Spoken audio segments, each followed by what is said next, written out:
अस्सलाम वालेकुम व्यूवर्स, कैसे हैं आप सब। आई होप आप सब बिल्कुल ठीक ठाक होंगे। मेरा नाम अरूज है और आज की जो मेरी वीडियो है वो ऑब्जेक्टिव ऑफ बिज़नेस पे है। तो टॉपिक की तरफ मूव करने से पहले मेरी आप सब लोगों से रिक्वेस्ट है कि जो मेरे चैनल पे न्यू है काइंडली वो मेरे चैनल को सब्सक्राइब करें, बेल आइकन प्रेस करें ताकि मेरी हर आने वाली न्यू वीडियो का नोटिफिकेशन आपको शो हो सके।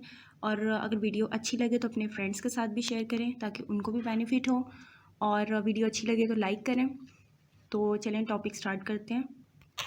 ऑब्जेक्टिव ऑफ बिज़नेस का मतलब होता है कि जो बिज़नेस इस्टेब्लिश किया गया है उसका मेन पर्पस क्या है, वो क्यों इस्टेब्लिश किया गया है। और आपको पता है बिज़नेस जो है वो प्रॉफिट अर्न के लिए ही होता है, तो मेन ऑब्जेक्टिव तो उसका प्रॉफिट अर्न करना ही होगा कि वो प्रॉफिट अर्न करने के लिए ही बिज़नेस इस्टेब्लिश किया गया होगा। और हर काम स्टार्ट करने से पहले इंसान प्रॉफिट को देखते हुए ही बिज़नेस स्टार्ट करता है, कि लॉस ना हो प्रॉफिट हो, लेकिन ऐसा नहीं होता, लॉस भी साथ इंगेज्ड होता है। और इसी तरह से जो प्रॉफिट है उसको अपना सोल ऑब्जेक्टिव नहीं समझना चाहिए कि अगर बिज़नेस स्टार्ट किया है तो उसका मेन पर्पस सिर्फ प्रॉफिट कमाना ही है। प्रॉफिट कमाने के साथ साथ और भी बहुत सारी एक्टिविटीज़ हैं जो आपके साथ इंगेज होती हैं, आपने उन चीज़ों को भी देख के चलना है। सिर्फ प्रॉफिट अर्न करना ही आपकी लाइफ का एम नहीं होना चाहिए। तो प्रॉफिट अर्न करने के अलावा जो ऑब्जेक्टिव्स होते हैं वो कौन कौन से हैं? इकोनॉमिक ऑब्जेक्टिव्स, सोशल ऑब्जेक्टिव्स और human objectives. So first one है इकोनॉमिक ऑब्जेक्टिव्स। सबसे पहले बिजनेस का ऑब्जेक्टिव जो है वो इकोनॉमिक ऑब्जेक्टिव होता है कि इकोनॉमिक एक्टिविटी मेजर चीज़ है कि इकोनॉमी के लिए उसका क्या बेनिफिट हो रहा है, उस बिज़नेस को चलाने का। वो बिज़नेस चल रहा है तो उससे इकोनॉमी को क्या बेनिफिट हो रहा है। तो इसमें 3 तरह के इकोनॉमिक ऑब्जेक्टिव्स होते हैं। First one is profit earning, कि प्रॉफिट अर्न करना बिज़नेस का प्राइमरी ऑब्जेक्टिव होता है कि प्रोडक्ट को सेल किया जाए और उससे प्रॉफिट अर्न किया जाए। क्योंकि जो बिज़नेस प्रॉफिट अर्न नहीं करती वो ज़्यादा टाइम तक मार्केट में स्टे भी नहीं कर सकती। और आपको पता है प्रॉफिट कब होता है? जब आपकी इनकम जो है आपके एक्सपेंस से एक्सीड कर जाती है। और अगर किसी भी बिज़नेस ने एक्सपैंड होना है, सर्वाइव करना है, ग्रोथ करनी है, तो उसके लिए प्रॉफिट अर्न करना बहुत ज़रूरी है। लेकिन प्रॉफिट भी ऐसा ना हो कि आप बहुत ज़्यादा सिर्फ प्रॉफिट की तरफ ही सारी बिज़नेस में ध्यान लगाएं। और भी चीज़ें होती हैं, और भी एक्टिविटीज़ हैं जिसका जो इम्पोर्टेंट रोल प्ले कर रही होती हैं। यानी आप ऐसा ना करें कि प्रॉफिट तो अर्न कर रहे हैं लेकिन आप गलत तरीके से प्रॉफिट अर्न कर रहे हैं, यानी इलीगल एक्टिविटी कर रहे हैं, या सोसाइटी में उसका लोगों को बेनिफिट नहीं हो रहा, या सोसाइटी में नुकसान हो रहा है उस चीज़ का, और आप उस तरीके से प्रॉफिट जनरेट कर रहे हो, तो वो एक अच्छी चीज़ नहीं होगी। सेकंड है क्रिएटिंग मार्केट। इसके बाद बिजनेस का ऑब्जेक्टिव होता है मार्केट क्रिएट करना। मार्केट कैसे क्रिएट होती है? जब आपके कस्टमर क्रिएट होते हैं। जब आप प्रोडक्ट अच्छी लॉन्च करवाओगे, प्रोडक्ट अच्छी दोगे, तो आपके कस्टमर क्रिएट होंगे, और जैसे आपके कस्टमर क्रिएट होंगे आपके प्रोडक्ट सेल होगी, आपका नाम अच्छा होगा, आपके ब्रांड का नाम अच्छा होगा, और आप प्रॉफिट जनरेट कर सकते हो। फिर है टेक्नोलॉजिकल इम्प्रूवमेंट, यानी कि आपका बिज़नेस का ये भी पर्पज़ होना चाहिए, ये भी ऑब्जेक्टिव होना चाहिए कि इम्प्रूवमेंट लाएं, अपनी टेक्नोलॉजी इम्प्रूव करते रहें, या प्रोडक्ट के अंदर इनोवेशन लाएं, न्यू डिज़ाइंस लॉन्च करवाएं, या जो प्रोडक्शन जो हो रही है उसकी टेक्निक्स न्यू होनी चाहिए।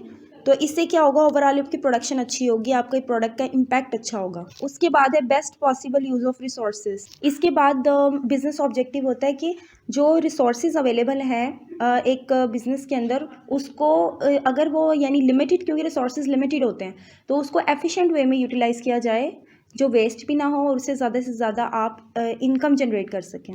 यानी जितने वर्कर्स आपको रिक्वायर्ड हैं आप उतने ही वर्कर हायर करें, और मशीन्स आपको जितनी रिक्वायर्ड है वो मशीन्स आप यूटिलाइज़ करें, और मटेरियल भी आप वेस्ट ना करें, तो आप एक एफिशिएंट वे में अपने प्रोडक्ट को यूज़ कर सकते हैं। सेकंड जो ऑब्जेक्टिव है वो है सोशल ऑब्जेक्टिव। सिर्फ मेन पर्पस प्रॉफिट मेकिंग करना नहीं होना चाहिए, इसके अलावा सोसाइटी के लिहाज से भी कुछ बिजनेस के ऑब्जेक्टिव्स होते हैं। तो फर्स्ट वन होता है supply of standard quality of goods, यानी सोसाइटी को अगर आप कोई प्रोडक्ट सेल कर रहे हो, सोसाइटी के लिए कुछ कर रहे हो आप, तो उनके लिए भी कुछ सोचना है आपने। आप उनको जो प्रोडक्ट दे रहे हो वो अच्छी क्वालिटी की होनी चाहिए, सुपीरियर होनी चाहिए, ना कि वो इन्फीरियर हो। यानी सोसाइटी की हेल्थ का भी ख्याल रखना है कि उनको ऐसी प्रोडक्ट दी जाएं जो उनकी हेल्थ के लिए भी बेनिफिशियल हो, और इस तरह की ना हो कि आप उनको कहें कि आप ये प्रोडक्ट ख़रीदें और आपकी लॉन्ग टाइम चलेगी, लेकिन वो प्रोडक्ट जो है वो कुछ टाइम बाद ही ख़राब हो जाती है, तो आप उनको इन्फीरियर मटेरियल प्रोवाइड कर रहे हो, तो वो आप अच्छा काम नहीं कर रहे सोसाइटी के साथ। आप प्रॉफिट अर्न करने के लिए wrong way, wrong direction choose कर रहे हो। फिर है avoidance of anti social practices. इसमें आता है कि सोसाइटी में अगर काम कर रहे हो तो वो एक लीगल वे में होना चाहिए। कोई ऐसे बिज़नेस ना हो कि आप प्रॉफिट अर्न करने के लिए कोई स्मगलिंग कर रहे हो, ब्लैक मार्केटिंग हो रही है या ओवर चार्जिंग कर रहे हो आप लोग। तो ये बिज़नेस के लिए बिज़नेस एक अच्छी डायरेक्शन की तरफ नहीं है। बिज़नेस सही तरीके से ऑपरेट नहीं कर रहा। यानी रीज़नेबल प्रॉफिट ही अर्न करना एक बिज़नेस का काम है, और ये इस्लामिक पॉइंट ऑफ व्यू से वही हलाल प्रॉफिट होगा, वही हलाल बिज़नेस होगा। उसके बाद है provision of more employment. Business का ये भी सोशल ऑब्जेक्टिव है कि एम्प्लॉयमेंट चांस इंक्रीज़ हो, एम्प्लॉयमेंट अपॉर्चुनिटी बढ़े ताकि लोगों का लिविंग स्टैंडर्ड इंक्रीज़ हो। उसके बाद है cooperation with the government. Business का ये भी पर्पज़ है कि वो गवर्नमेंट के साथ कोऑपरेट करें। जो गवर्नमेंट ने टैक्स आप पे इम्पोज कर दिए गए हैं, वो टैक्स भी आपने पे करने हैं, और जो बिज़नेस ऑपरेट किया जा रहा है वो लीगल फ्रेमवर्क में होना चाहिए। उसके बाद है avoidance of slums and pollution. Business को चाहिए कि जो भी जहाँ पे भी बिज़नेस है वहाँ पे आपने पोल्यूशन भी क्रिएट नहीं करनी, स्लम्स ना हो। ऐसी जगह पे आपने इंडस्ट्री नहीं लगानी जहाँ पे ज़्यादा लोग रहते हों और वो सोसाइटी के एरिया में लोगों की हेल्थ ख़राब हो रही हो। इसके बाद है वेलफेयर ऑफ एम्प्लॉयज़। इसमें है कि ये भी मेन ऑब्जेक्टिव होता है कि एम्प्लॉयज़ जिनसे काम लिया जा रहा है ऑर्गेनाइजेशन में, उन्हें फेयर रेम्यूनरेशन दी जाए, उन्हें हाउस अलाउंस दिया जाए, मेडिकल फैसिलिटी दी जाए। बहुत ज़्यादा घंटे काम करवा के उनसे उनको कम, ऐसा ना हो कि वेजेस भी कम पे की जा रही हैं, काम भी बहुत करवा रहे हैं उनसे, तो ये भी ठीक बात नहीं है। उसके बाद थर्ड जो ऑब्जेक्टिव है वो है ह्यूमन ऑब्जेक्टिव।